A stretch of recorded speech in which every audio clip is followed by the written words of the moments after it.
Halo guys, welcome back to my YouTube channel bersama aku Deirani Pritawati.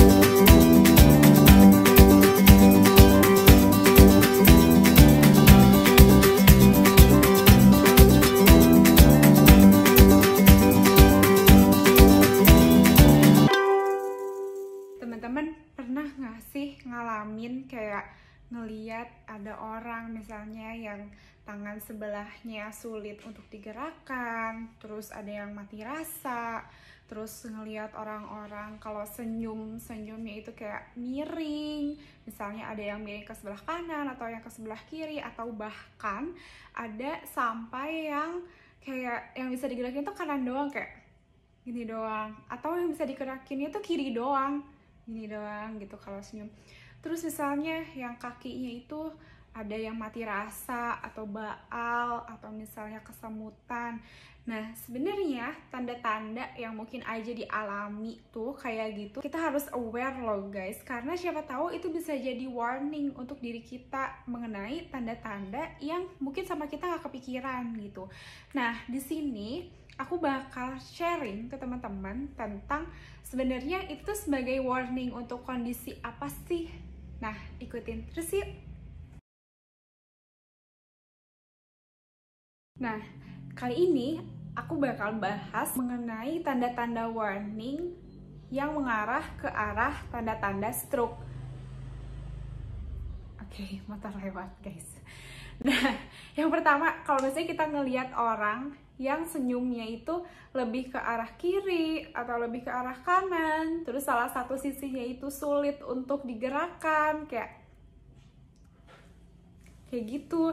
Nah, itu bisa jadi salah satu tanda adanya kerusakan di daerah otak kita. Nah, kenapa sih bisa kayak gitu? Karena untuk persarafan yang ada di wajah kita nih, itu tuh mayoritas oleh cranial nerve ke-5 sama ke-7. Jadi kalau misalnya cranial nerve 5 tuh dia ada 3 cabang gitu. Ada yang ke arah bagian superior, terus middle sama inferior kita di mandibular sini. Terus ada juga yang berfungsi untuk membuat otot-otot di orbicularis oris kita tuh jadi gerak gitu, jadi bisa senyum secara simetris. Nah itu tuh dikendalikan sama cranial nerve 7.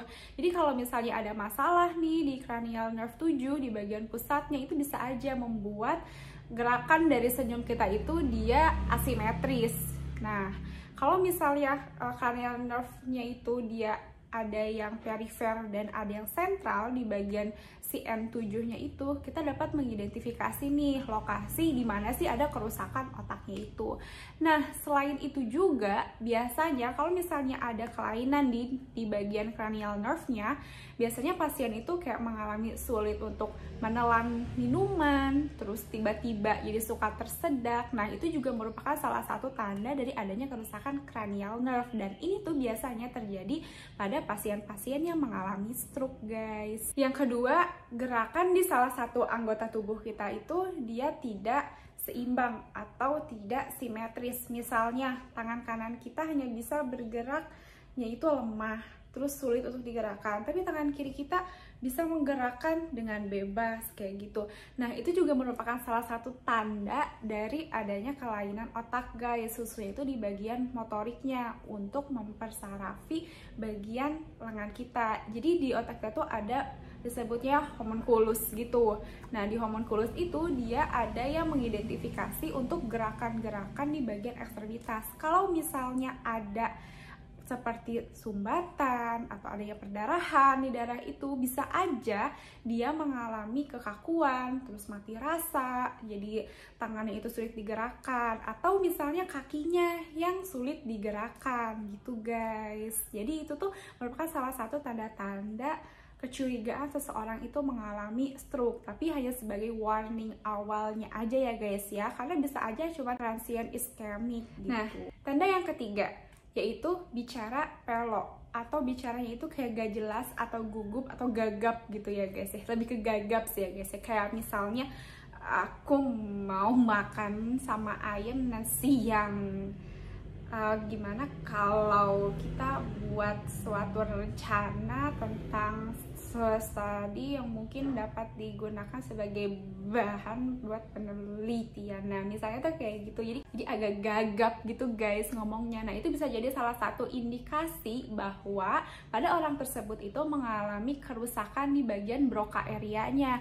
Nah, apa sih itu Broca area? Jadi Broca area itu merupakan salah satu zona di area otak kita yang mengatur motorik untuk berbicara. Kalau misalnya Broca area kita ini terganggu, maka besar kemungkinan fungsi berbicara kita pun akan terganggu. Jadi suaranya agak pelo, berbicara gak jelas, terus uncomprehensive juga guys. Nah, ini salah satu tanda-tanda dari stroke juga. Nah, lalu yang keempat, ada orang kalau misalnya dia tangannya itu rasanya itu mati rasa atau kebas, terus misalnya kerasa kesemutan atau parestesia. Nah, parestesia itu bisa jadi tanda-tanda bahwa organ kita itu mengalami gangguan nih dalam menerima impuls sensoriknya.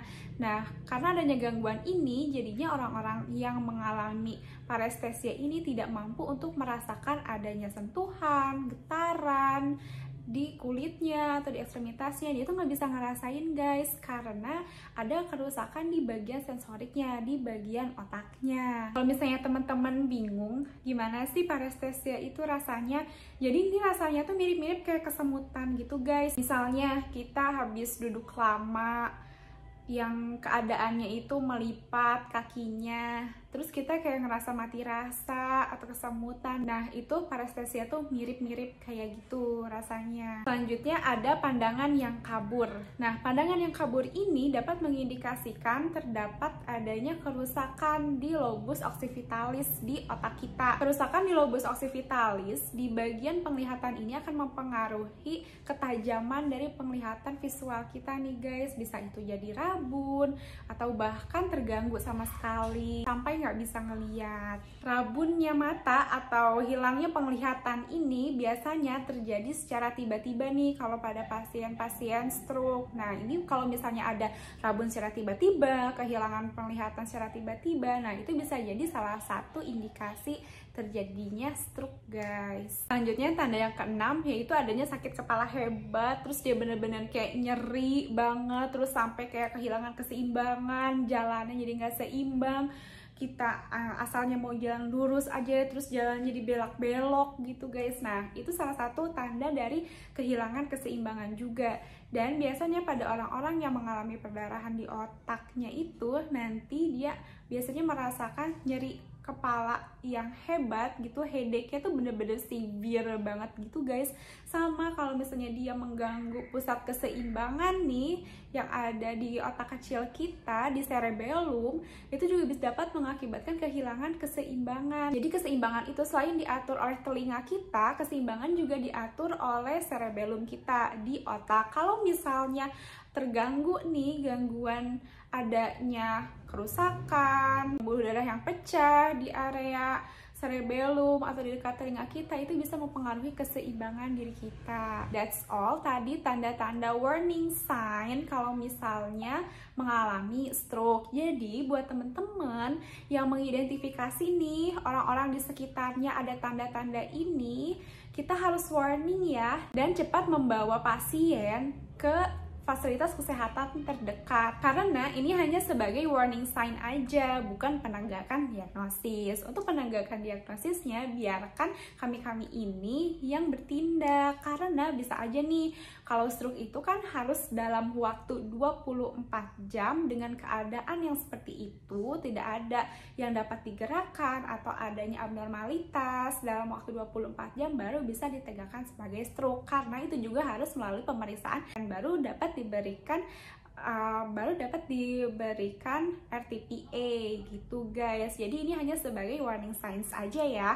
Kalau misalnya teman-teman ada orang-orang yang tanda-tanda kayak gini, ayo cepet-cepet bawa ke layanan kesehatan, karena dalam waktu 3 jam pertama itu pasien masih dapat diselamatkan dan kemungkinan untuk kembali pulihnya itu semakin besar guys. That's all, sedikit fakta untuk hari ini. See you in my next video. Bye bye.